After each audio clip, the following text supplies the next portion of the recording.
ಸಾಮರಸ್ಯ. ಒಂದು ಸಲ ಶಿವನು ವಾಯುವಿಹಾರಕ್ಕಾಗಿ ಹೋಗುತ್ತಿರುವಾಗ ಪಾರ್ವತಿಯನ್ನು ತನ್ನೊಂದಿಗೆ ಕರೆದುಕೊಂಡು ಹೋಗೋಣ ಅಂಥೇಳಿ ಅಂದ್ಕೊಳ್ತಾನೆ.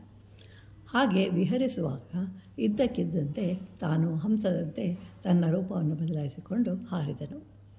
ಇದನ್ನು ತಿಳಿದ ಪಾರ್ವತಿಯು ಮಾನಸ ಸರೋವರದಂತೆ ಬದಲಾಗಿ ಶಿವ ಎಂಬ ಹಂಸಕ್ಕೆ ವಿಹರಿಸಲು ಅನುವು ಮಾಡಿಕೊಡ್ತಾಳೆ. ಕೈಲಾಸಗಿರಿ ಎಂಬ ಕೋಗಿಲೆಯ ಪತಿ ಕೋಗಿಲೆಯಾಗಿ ರೂಪವನ್ನು ಅಂತಂದರೆ ಶಿವನು ಕೋಗಿಲೆಯ ರೂಪವನ್ನು ಧರಿಸ್ತಾನೆ. ಪಾರ್ವತಿಯು ಸಾಮಾನ್ಯಳಲ್ಲ, ಶಿವನ ಮನಸ್ಸಿಗೆ ಚೆನ್ನಾಗಿ ತಿಳಿದದ್ದವಳು. ಆದ್ದರಿಂದ ತಾನು ಅಂದರೆ ಪಾರ್ವತಿಯು ಕೂಡಲೇ ಎಳೆಯ ಮಾವಿನ ಕೊಂಬೆಯಾಗಿ ತನ್ನನ್ನು ತಾನು ಬದಲಾಯಿಸಿಕೊಳ್ತಾಳೆ.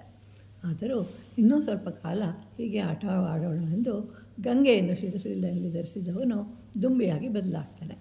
ಕೂಡಲೇ ಪಾರ್ವತಿಯು ಮಾನಸ ಸರೋವರದಲ್ಲಿರುವ ತಾವರೆಯಂತೆ ಅರಳಿ ನಿಂತಳು. ಆಗ ಶಿವನು ಆಟವು ರಸವತ್ತಾಗಿದೆ ಅಂತ ಅಂದ್ಕೊಳ್ತಾನೆ. ಕುಬೇರನಿಗೆ ಸಂಪತ್ತನ್ನು ಕೊಟ್ಟವನು ಶಿವನು. ಅಂತಹ ಶಿವನು ಹಕ್ಕಿಯಾಗಿ ಪರಿವರ್ತನೆಗೊಂಡಾಗ ಪಾರ್ವತಿಯು ಪಂಜರವಾಗ್ತಾಳೆ.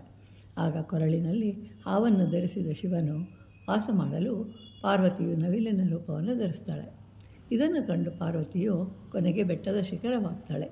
ನವಿಲಿಗೆ ವಿಹಾರಯಾತ್ರೆಗೆ ಅನುಕೂಲವಾದಂತಹ ಸ್ಥಳವಾಗ್ತಾಳೆ. ಇಲ್ಲಿ ನಾವು ಗಮನಿಸಬೇಕಾದ ಅಂಶ ಅಂತಂದರೆ ಪತಿಗೆ ತಕ್ಕಂತೆ ಪತ್ನಿ ಇಬ್ಬರು ಒಬ್ಬರಿಗೊಬ್ಬರು ಅರ್ಥ ಮಾಡಿಕೊಂಡು ನಡೆದರೆ ಬದುಕು ಸುಂದರವಾಗಿರುತ್ತದೆ.